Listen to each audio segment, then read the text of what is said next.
नमस्कार मित्रों, मैं हिमांशु वर्मा आप सभी का स्वागत करता हूं अपने YouTube चैनल पॉलिटेक्निक क्लासेज में। मित्रों, मैं आज आप सभी के लिए इरिगेशन इंजीनियरिंग का जो चैप्टर है फ्लो इरिगेशन ये लेके हुए आया हुआ हूं। मेरी कोशिश यही रहेगी कि इस लेक्चर में जो ये पढ़ा रहा हूं इसमें ये आपका पूरा चैप्टर कंप्लीट कर दिया जाए। इसका जो पहले का जो लेक्चर है वो मैंने फाइनल ईयर वाले बच्चों को EEE में पढ़ाया था, तो उसी से रिलेटेड एकदम सेम टू सेम टॉपिक है, कुछ थोड़ा बहुत फर्क है। तो जो बचा हुआ पोर्शन है उसमें वो मैं डाल दूंगा, लेकिन जो सेम टू सेम टॉपिक है वो लेक्चर भी इसमें कल को आपको अपलोड हो जाएगा। ठीक है, तो आप इसके पहले वाला चैप्टर भी पढ़ सकते हैं और ये भी चैप्टर आप पढ़ सकते हैं। बस क्विक रिवीजन कर लीजिए और समझ लीजिए कि क्या क्या चीजें इसमें हैं। तो बात करते हैं classification of canals. What is canal? Canal क्या होती है? तो कैनाल ये है कि यह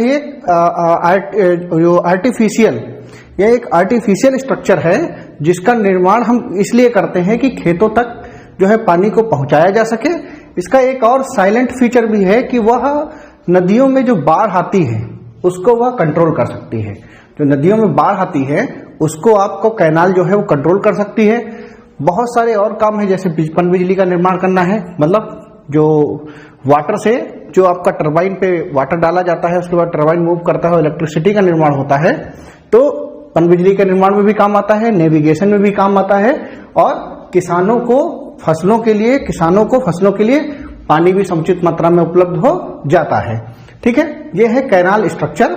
रिवर के टाइप पे ही स्ट्रक्चर होती है, बट ये मैनमेड होती है या आर्टिफिशियल होती है। ठीक है, नेचुरल नहीं होती है। नेचुरल रिवर के लिए आप जानते ही हैं, तो रिवर से आपकी कैनाल निकाली जाती है। रिवर को जो नेचुरल है वो तो जमीन का जैसा स्लोप है, जैसा टोपोग्राफी है उस हिसाब से बनी हुई होगी, लेकिन कैनाल है एक आर्टिफिशियल स्ट्रक्चर है जिसको हम जगह जगह पर जहां हम चाहें वहां पर पानी की सप्लाई करवा सकते हैं। तो चलिए बात करते हैं फ्लो इरिगेशन में क्लासिफिकेशन ऑफ कैनाल की।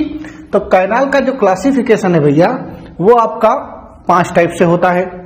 कौन कौन सा, कितने टाइप से होता है? 5 टाइप से होता है। अकॉर्डिंग टू सप्लाई मतलब प्रवाह के आधार पर। अकॉर्डिंग टू फाइनेंशियल एस्पेक्ट्स, आपका फाइनेंशियल मतलब आपके जो जितना पैसा है, जितनी इनकम है उसके आधार पर।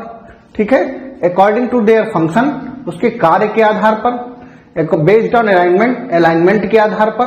बेस्ड ऑन कैपेसिटी और डिस्चार्ज, तो क्षमता के आधार पर या कैपेसिटी और डिस्चार्ज के आधार पर।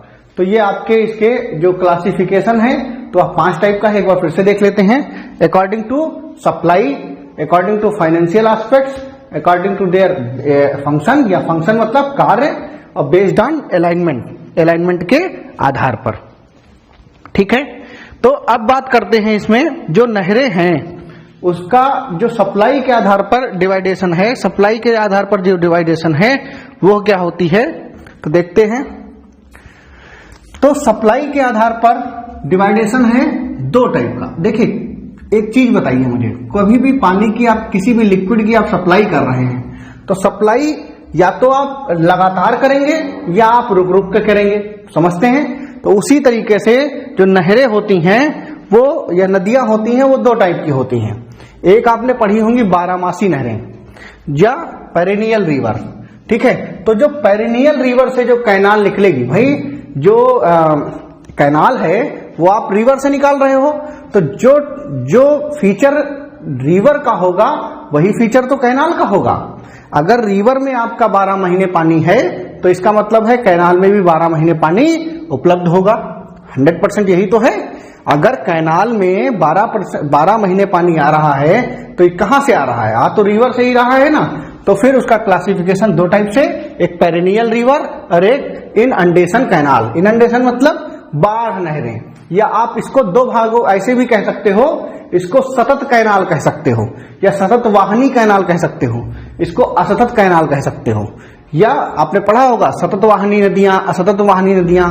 ठीक है, तो जिसमें 12 महीने पानी रहता है वो सतत वाहिनी कहलाती हैं, और जिसमें बाढ़ के अनुसार या जब वर्षा होती है तब पानी रहता है तो उसको बोलते हैं वर्षा नहरें या बाढ़ नहरें। क्लियर है यहां तक? अब बात करते हैं अकॉर्डिंग टू फाइनेंशियल एस्पेक्ट, आर्थिक दृष्टि से कितने इसका क्लास प्रकार होते हैं। तो there are 2 types, productive and relief. तो प्रोडक्टिव कैनाल क्या होती है? देखिए, कभी जब हम लेक्चर ले रहे होते हैं तो आसपास में बाइक्स की आवाज आ रही है, शोर आ रहा है, तो इसको आप इग्नोर कीजिएगा। तो प्रोडक्टिव कैनाल क्या होती है? प्रोडक्टिव कैनाल वह कैनाल होती है जब सरकार नहरों से पैसा कमाती है, नहरों से पानी सप्लाई करती है किसानों तक, और किसानों से उसके वजह ब्याज में क्या लेती है? पैसा लेती है या टैक्स लेती है उसका, तो उसको बोलते हैं प्रोडक्टिव कैनाल। किसान को, गवर्नमेंट को उससे इनकम होती है। अब देखिए, पहले आपके पोस्ट होती थी सींचपाल या पतरावल, ये उसका टैक्स कलेक्शन करते थे, ठीक है, नहरों के लिए, तो ये प्रोडक्टिव कैनाल हो गई। रिलीफ कैनाल क्या होती है? जब सरकार किसी क्षेत्र में बाढ़ से बचने के लिए या नदियों के पानी के जलस्तर को मेंटेन रखने के लिए कोई नहर निकाली जाती है, तो उसको बोलते हैं रिलीफ कैनाल। क्लियर है? यहां तक किसी कोई दिक्कत? अब बात करते हैं बेस्ड ऑन अलाइनमेंट। तो बेस्ड ऑन अलाइनमेंट क्या होगा?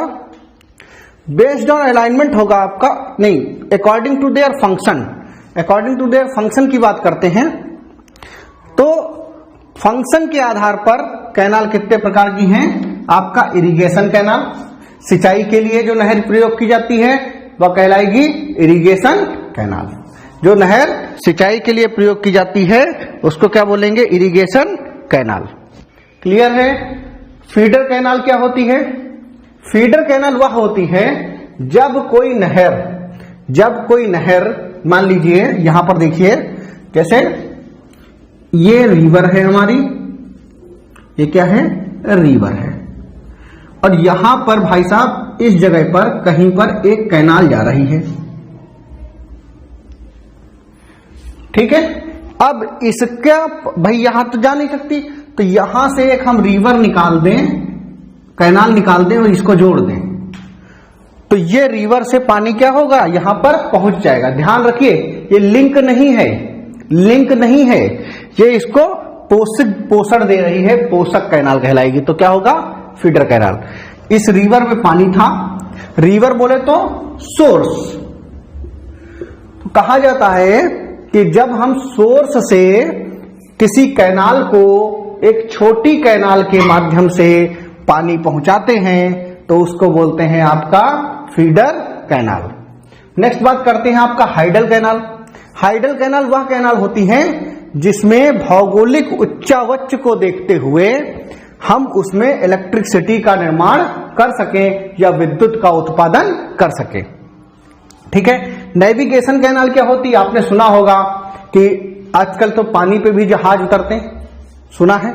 गुजरात में ये परियोजना स्टार्ट की गई थी आदरणीय प्रधानमंत्री नरेंद्र मोदी जी के द्वारा, ठीक है।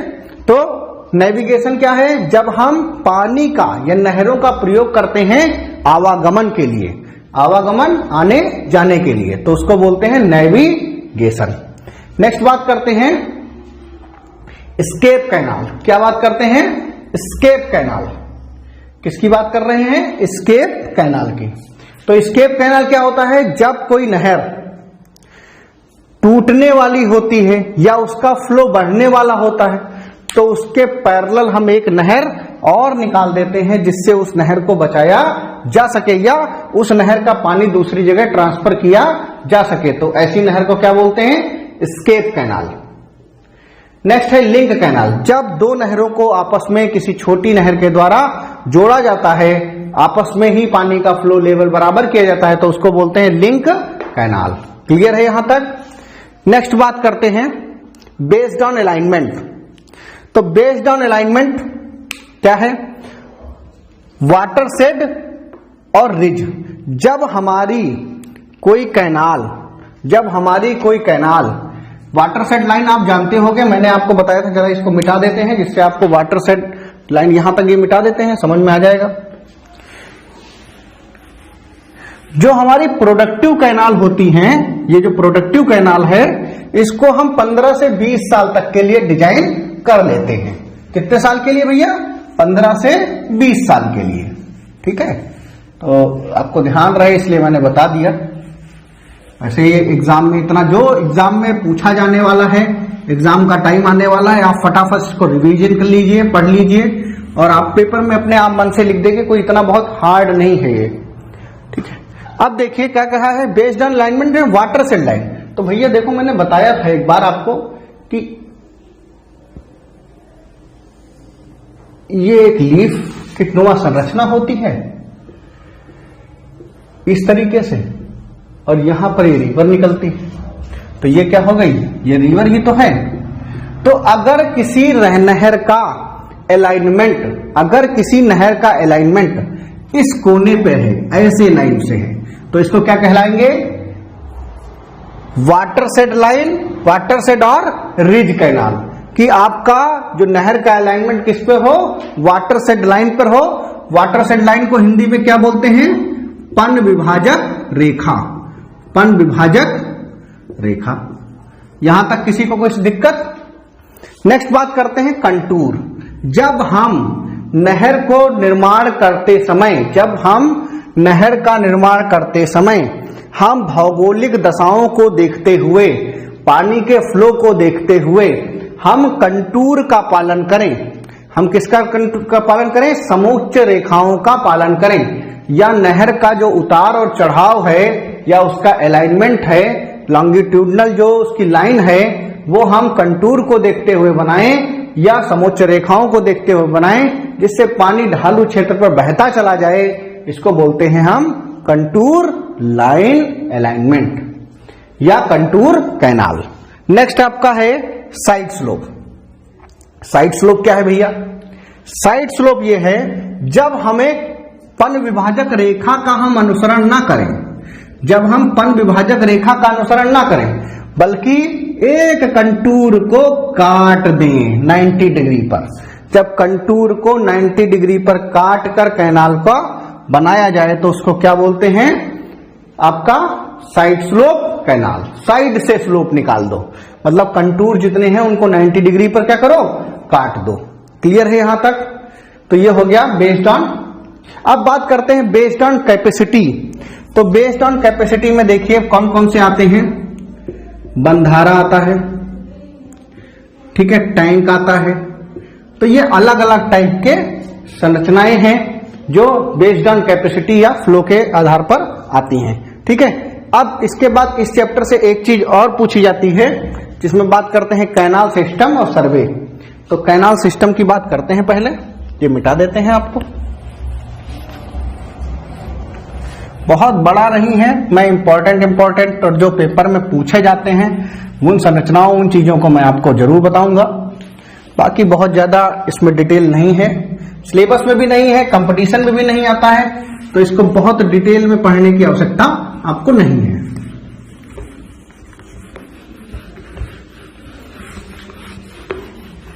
मिटा देते हैं इसको, उसके बाद फिर आपका शुरू करते हैं। तो आप लोग की तैयारी अच्छी चल रही होगी, मुझे आशा है अच्छा पढ़ रहे होंगे आप लोग।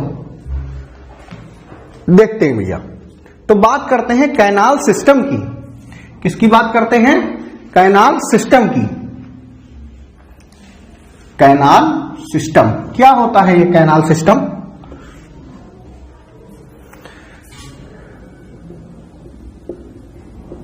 सिस्टम देखिए भैया, मान लीजिए हमें, हमारे पास एक, यहां पर ये मेरा गांव है, इट्स माई विलेज। एग्जाम्पल के तौर पे समझिएगा, तो दिमाग में प्रेशर नहीं है, फोर्स नहीं है, मेहनत नहीं करनी पड़ेगी आपको, है ना। और इस गांव में मेरा ये छोटा सा, ये वाला मेरा एक खेत है 10 बीघा का। ये मेरा खेत कितने बीघे का है, 10 बीघा, ठीक है, बीघा। क्लियर? अब इस खेत को चाहिए पानी, और किससे चाहिए, कैनाल सिस्टम से चाहिए। तो क्या प्रोसेस फॉलो करेगी गवर्नमेंट हमारे खेत तक पानी पहुंचाने के लिए, वो देखना है, और वही चीज क्या है, कैनाल सिस्टम है। देखिए सबसे पहले ये जो इंजीनियर यहां का होगा, इस एरिया को देखते हुए आसपास का ये जो एरिया होगा उसमें देखेगा कहां पर रिवर है। तो मान लीजिए ये एक रिवर आ रही है, मान लो रामगंगा आ रही है, राम गंगा, ठीक है, रामगंगा रिवर यहां पर आ रही है, ठीक है, क्लियर।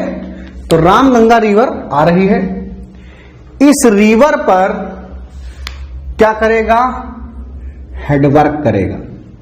हेडवर्क्स क्या होता है, तो देखिए मान लीजिए ये एक रिवर की डेप्थ है, ये रिवर की डेप्थ है। अब क्या पानी इसके बॉटम से निकालोगे छेद करके, इसके हेड पे ही तो काम करोगे, तो इसका हेड काटोगे ऐसे। भाई यहां मान लो ये मिट्टी का ढेर होता और यहां ये पूरा पानी यहां से रोका होता, अब यहां पानी निकालना होता तो तुम क्या करते, ऐसे मेड़ से जब पानी निकालते हो तो हल्की सी लीक कैसे काट देते हो, ऊपर से काटते हो नीचे से काटते हो, ऊपर से काटते हो ना ऐसे करके, तो ऊपर से पानी निकल जाता है। तो वो क्या कहलाएगा, जब ऊपर हम संरचना में रिवर के काम करते हैं, और तो यहां क्या करेगा, वो इस जगह पर एक बांध बनाएगा। क्या बनाएगा भैया, डाम बनाएगा, बना दिया डाम, और उससे निकालेगा एक रिवर। क्या निकालेगा, रिवर। लेकिन इस रिवर को क्या बोलोगे, सॉरी ये रिवर है, ये है आपकी रिवर, रामगंगा रिवर है, और इस रिवर से क्या निकालेगा, यहां पर मैं रिवर बोल गया था, ये निकालेगा कैनाल। लेकिन ये कैनाल है कौन सी, इसका कुछ नाम तो होगा। क्या सब कैनाल एक जैसी होती हैं, तो आप कहोगे नहीं सर सब कैनाल एक जैसी नहीं होती हैं, इसको आप बोलोगे क्योंकि ये मेन है तो ये बोलोगे मेन कैनाल। क्या बोलोगे भाई, मेन कैनाल, ठीक है, क्लियर है यहां तक, मेन कैनाल। अब आपसे पूछा जाए भाई मेन कैनाल इसको ही क्यों बोला, इसको काहे नहीं बोले, रीजन तो कोई क्वेश्चन कर सकता है कि डिस्ट्रीब्यूटरी मेन कैनाल क्यों बोले। तो देखिए इसका जो आउटलेट कैपेसिटी होती है वो होती है 200 से लेकर 350 क्यूमेक तक। कितनी होती है, 200 से लेकर 350 क्यूमेक। क्लियर है यहां तक। तो इसकी कैपेसिटी कितनी है, 200 से 350 क्यूमेक तक मेन कैनाल की कैपेसिटी है। अब अभी हमारे खेत में पानी पहुंचा नहीं है, मेन कैनाल जा रही है। अब भाई साहब मेन कैनाल से तो हमारा काम चलना नहीं है, तो फिर काम किससे चलना है, मेन कैनाल से काम चलना है हमारा इसके पास पहुंचने के लिए यहां से एक और निकालेंगे, ये ऐसे चली गई यार, पहुंची तो हमारे खेत तक अब भी नहीं, ठीक है। तो इसको क्या बोलोगे, इसको बोलेंगे ब्रांच कैनाल। क्या बोलेंगे, ब्रांच कैनाल। ये शाखा नहर होगी। कौन सी नहर होगी, शाखा नहर। और इसकी कैपेसिटी कितनी होगी, इसकी कैपेसिटी कितनी होगी बताइए, आपको पता होगी 30 क्यूमेक से ज्यादा, ठीक है, 30 क्यूमेक से ज्यादा। इसकी कैपेसिटी कितनी होगी, 30 क्यूमेक से ज्यादा होगी। अब फिर हमारा क्या काम आएगा, जब इसकी कैपेसिटी 30 क्यूमेक से ज्यादा है और इसकी 200 से 350 है, तो मतलब क्या भैया, ये यहां 30 है और यहां 350 है, मतलब समझ रहे हो आप, मतलब ये है कि इससे 10 ब्रांच निकलेंगी तभी तो 300 होगा। तो यहां ये एक ब्रांच तो मेरे घर की साइड निकल आई, ऐसी मेन कैनाल चली जाएगी, उससे ब्रांच डिवाइड होती चली जाएगी। क्लियर है जहां तक समझ रहे हैं। अब भाई साहब मैं बना के दिखा भी दूं, कभी आप सोचो कि नहीं साहब सर ने दिखाया नहीं, तो देखिए ऐसे ऐसे बहुत सारी ब्रांच निकलेंगी और सबकी कैपेसिटी क्या होगी, 30 क्यूमेक से थोड़ी ज्यादा, तो लगभग 10। क्लियर है यहां तक, किसी को कोई दिक्कत। उसके बाद क्या करेंगे, उसके बाद क्या करेंगे, उसके बाद एक और निकालेंगे।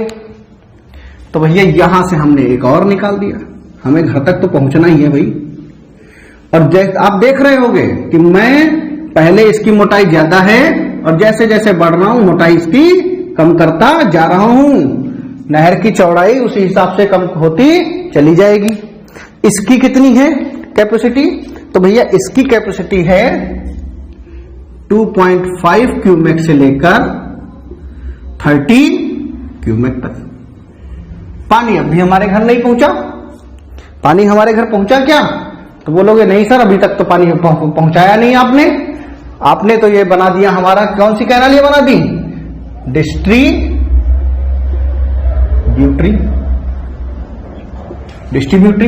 अब डिस्ट्रीब्यूटरी से भी आपने पानी नहीं पहुंचाया, ठीक है। अब फिर क्या होगा बताइए?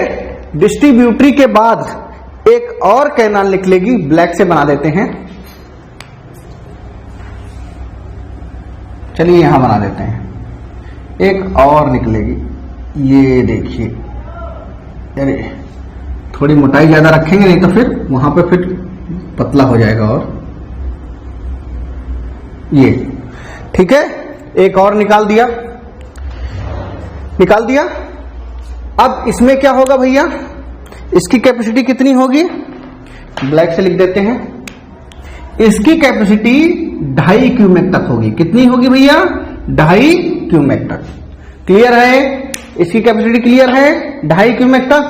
अब आप चरम पोजीशन पर पहुंच रहे हो। चरम पोजीशन पर पहुंच रहे हो मतलब अब आपके खेत में पानी पहुंचना। अब यहां से हमने ये, एक मिनट, सबसे बढ़िया चीज बताते हैं आपको। अब ये ये जो यहां इसका नाम बता देते हैं, इसको बोलेंगे माइनर। क्या बोलेंगे? माइनर कैनाल, ठीक है। तो माइनर कैनाल जो है वो ऐसे चली जाएगी, कहीं भी चली जाए, सीधे सीधे ये देखो ऐसे चली गई माइनर कैनाल। अब भाई अब देखो, यहां तक तो किसान कुछ कर नहीं सकता था। अब तो आप अगर किसान हो तो आप भी तो थोड़ी चालाकी रखते होगे। बोलो बिल्कुल रखते हैं सर। जब नहर मेरे पास से है तो मैं नाला बना लूंगा, एक छोटा सा बना लेंगे, छोटा सा बना लोगे। इस नाले को आप क्या बोलोगे जो छोटा सा नाला बनाया है? बोलो, इसको बोलोगे वाटर कोर्स या गूल, है ना। अब इसकी कैपेसिटी कितनी होगी? इसकी कैपेसिटी कितनी होगी? 0.282 क्यूमेक, ठीक है। इसकी कैपेसिटी कितनी है? 0.282 क्यूमेक। क्लियर है? तो ये वाटर कोर्स या गूल, यहां पर गूल बन जाएगा, आउटलेट है, पानी आपका निकल जाएगा मोगे से, यहां पहुंच गया। अब आपकी सिंचाई होगी। ऐसे ही भाई साहब बहुतों के खेत होंगे, ये खेत में तो पहुंचाओ पानी, तुमने कहां पहुंचा दिया? ये देखो खेत में पहुंच गया, ठीक। अब बहुतों खेत होगा, यहां मान लो आप ही का खेत है, ये पॉलिटेक्निक क्लासेस का खेत है, तो ऐसे जोड़ लेंगे। तो इस तरीके से खेतों में पानी पहुंचता है, तो that is called canal system. Clear है? एक बार फिर से देखते हैं रिवाइज करके। तो कैनाल सिस्टम में मान लीजिए कोई रिवर है मेन, उस रिवर से क्या निकालेंगे? Main canal. मेन कैनाल की कैपेसिटी कितनी होगी? 200 से 350 क्यूमेक। मेन कैनाल से निकालेंगे ब्रांच कैनाल। ब्रांच कैनाल की कैपेसिटी कितनी होगी? 30 क्यूमेक से ज्यादा। ब्रांच कैनाल के बाद आप क्या निकालोगे? ब्रांच कैनाल के बाद निकालेंगे डिस्ट्रीब्यूटरी। डिस्ट्रीब्यूटरी की कैपेसिटी कितनी होगी? 2.5 to 30 क्यूमेक तक। और डिस्ट्रीब्यूटरी के बाद माइनर निकालेंगे। माइनर कैपेसिटी कितनी होगी? 2.5 क्यूमेक। और 2.5 क्यूमेक कैपेसिटी के बाद हम क्या करेंगे? एक वाटर कोर्स बनाएंगे। वाटर कोर्स की कैपेसिटी कितनी होगी? 0.282 0.84। क्लियर है यहां तक? किसी को कोई समस्या, कोई दिक्कत, समस्या हो आप कमेंट बॉक्स में कमेंट कीजिए, ठीक है। कमेंट बॉक्स में कमेंट कीजिए और हम आपकी समस्या का समाधान करेंगे नेक्स्ट लेक्चर में, जो भी आप बताएंगे। क्लियर है? और आप लोग लेक्चर नहीं देख रहे हैं, चैनल को सब्सक्राइब कीजिए, लेक्चर को देखिए, इससे आपका ही का फायदा है। आपको तो भाई कोई पैसा भी नहीं खर्च करना है, कुछ भी नहीं आपका लगना है, आपको तो बस लेक्चर देखना है। और ये तो पढ़ाई का टाइम, ये सब आपको जब पढ़ रहे होंगे तो यही मान लीजिए कंपटीशन में आपसे पूछ लिया ब्रांच कैनाल की कैपेसिटी कितनी होती है, तो वहां पर कौवा हाँ कहोगे, ठीक है, वहां कुछ पता ही नहीं है। तो ब्रांच कैनाल की कैपेसिटी 30 क्यूमेक से ऊपर। अब ये पता कब चलेगा? ये वही अब यही कंपटीशन में जब आप जाओगे पढ़ने के लिए तो तुम कहोगे हाँ सर लाओ रटे, नोट्स बनाए, और यहां से याद करके चले जाओगे तो तुमसे कोई पूछेगा फटाक से बता दोगे। तो एजुकेशन के साथ साथ जो स्कूलिंग एजुकेशन है या आपका जो कॉलेज एजुकेशन है उसके साथ साथ आपकी तैयारी भी तो हो रही है। तो ये भी आप देखिए, मैं भी तैयारी के भी क्वेश्चन करवाऊंगा तो आप उसमें भी रहिएगा। बिल्डिंग मटेरियल से शुरुआत करूंगा जिससे फर्स्ट ईयर का बच्चा भी और फाइनल का बच्चा भी और पास आउट बच्चा भी सब देख सके। 10 क्वेश्चन से ज्यादा नहीं कराऊंगा, लेकिन 10 क्वेश्चन में आप ये समझिए 50 क्वेश्चन हो जाएंगे आपके। ठीक है, अब बात करते हैं सर्वे फॉर कैनाल प्रोजेक्ट। कौन सा सर्वे करते हैं भैया? तो 2 सर्वे करते हो, प्रिलिमिनरी सर्वे और डिटेल सर्वे। प्रारंभिक सर्वेक्षण और विस्तृत सर्वेक्षण। तो प्रारंभिक सर्वेक्षण में क्या क्या देखोगे भाई? रेनफॉल देखोगे। रेनफॉल कैसे देखोगे? रेनफॉल वर्षा कितना हुई किससे देखोगे? हाइड्रोग्राफ से देखोगे। फिर ग्राउंड वाटर टेबल चेक करोगे कितना है ग्राउंड वाटर टेबल। अब वर्षा जितनी होगी पानी की आवश्यकता उतनी क्या होगी? कम होगी। ग्राउंड वाटर टेबल चेक करोगे, ग्राउंड वाटर टेबल जितना ऊपर होगा पानी की आवश्यकता उतनी ही कम होगी। फसल को पानी की मांग, अब धान लगाया है किसान ने तो पानी की मांग ज्यादा, और गेहूं लगाया तो पानी की मांग कम, मसूर लगाया तो पानी की मांग कम, तो उस हिसाब से पानी दोगे। टोपोग्राफी कैसी है? अगर दक्षिण भारत का है तो पानी जितना दोगे तो सोखेगा ही नहीं। राजस्थान में रेतीली बालू, पानी सूख जाएगा तो पानी आपको ज्यादा चाहिए, तो आपको यह भी ध्यान रखना है। नेक्स्ट है सॉइल टाइप। तो सॉइल का कैसा टाइप है? दोमट है, बलुआ है, मटियार है, मटियार दोमट है, मार्सी लैंड है, कैसी लैंड है, तो उस हिसाब से पानी। फिर क्रॉप का टाइप क्लियर है। नेक्स्ट बात करते हैं डिटेल सर्वे में। डिटेल सर्वे में कल्चरेबल कमांडेड एरिया निकालेंगे, ग्रॉस कल्चरेबल कमांडेड एरिया निकालेंगे और इरिगेटेड एरिया निकालेंगे। क्या निकालेंगे? इरिगेटेड एरिया, कितनी एरिया में पानी की सिंचाई होनी है, और इंटेंसिटी ऑफ इरिगेशन, पानी कितनी इंटेंसिटी से सिंचाई की जानी है। उसके बाद एक लास्ट आज का टॉपिक है, और बड़ा बढ़िया टॉपिक है। अच्छा तुमसे पूछे, एक इसमें टॉपिक था कि कैनाल का अलाइनमेंट कैसे करोगे? अच्छा कैनाल का अलाइनमेंट कैसे करोगे? तो भाई कैसे करोगे? जहां पर हमें फसलों को पानी मिल जाए तो क्रॉप को पानी मिल जाए, तो डिमांड देख लेंगे, लैंड देख लेंगे, है ना, खाली लैंड होगी वो देख लेंगे, वहां की टोपोग्राफी देख लेंगे, वर्षा देख लेंगे। तो ये सब चीजें देख के हम कैनाल का निर्माण कर देते हैं। करते नहीं करते? तो यही चीज पूछी है तो आप अपने हिसाब से इसको लिख सकते हो। नेक्स्ट बात करते हैं एस्केप वियर क्या होता है। तो देखिए जो हमारी कैनाल होती हैं, तो हम जो टैंक से सिंचाई करते हैं, वाटर टैंक से जो सिंचाई करते हैं, तो हमने आपको बताया था ना कि सिंचाई के अलग अलग प्रारूप हैं। तो जैसे टैंक है, बंधारा है। बंधारा क्या होता है? ये छोटे छोटे नालों को जोड़कर एक कलेक्टिव संरचना का निर्माण किया जाता है, पानी के लिए खेतों तक पानी पहुंचाया जाता है, इसको बोलते हैं बंधारा। ठीक है, ये सब है आपके चैप्टर में, लेकिन इसकी डिटेल नहीं है, आपको डेफिनेशन बस पता होनी चाहिए। तो मैंने बता दिया, छोटे छोटे नालों को, बरसाती नालों को जोड़कर हम जो पानी का एक समुच्चय बनाते हैं, कलेक्शन बनाते हैं और वो खेतों तक पहुंचाते हैं, दैट इज कॉल्ड बंधारा। ठीक है, तो हम जब वाटर टैंक से सिंचाई करते हैं तो मान लीजिए ये, ठीक है, यहां हमारा पानी भरा है सब, और इसके आधार पर हमने इसको रोक रखा है। ये देखो हमने रोक रखा है पानी को। ठीक, अब भैया हमें आवश्यकता से ज्यादा पानी, अगर हम यहां पानी और इसको उठाते चले जाएं तो इसकी स्टेबिलिटी क्या हो जाएगी? इसकी स्टेबिलिटी क्या हो जाएगी? बेकार हो जाएगी, और ये क्रैक कर जाएगा, ये टूट जाएगा। टूट जाएगा तो दिक्कत हो जाएगी। तो हम क्या करेंगे भैया कि हम ये चाहेंगे कि इसके ऊपर का पानी निकल जाए, इसके ऊपर हम कोई ऐसी संरचना बना देंगे कि उसके बाद का पानी हमारा बाहर को निकल जाए। सही, इसी को बोलते हैं एस्केप वियर। क्या बोलते हैं? एस्केप वियर, मतलब लिमिटेड मात्रा में पानी रहे, जहां तक हमारा जो बांध है या हमारी जो रोक है वो टूटे नहीं और बाकी अतिरिक्त पानी बाहर को चला जाए। अच्छा, इसका फायदा पता क्या होता है? अगर ये सारा पानी बह के जाएगा तो खेत में बाढ़ आ जाएगी, उस एरिया में बाढ़ आ जाएगी। थोड़ा मोड़ा जाएगा तो बाढ़ नहीं आएगी और इसकी स्टेबिलिटी भी बची रहेगी। तो इसको बोलते हैं एस्केप वियर। और इसके 3 टाइप हैं। अगर आप ब्रिक का बना रहे हो, मेसोनरी का बना रहे हो तो मेसोनरी एस्केप वियर कहलाएगा, पत्थर का बना रहे हो तो रॉकफिल कहलाएगा, और कंक्रीट का बना रहे हो तो कंक्रीट एस्केप वियर कहलाएगा। क्लियर है यहां तक? अब आपका क्वेश्चन होना चाहिए था मुझसे कि भैया जब पानी आप बाहर यहां से मूव करा रहे हो तो वो जाएगा कहां? तो जाएगा कहां?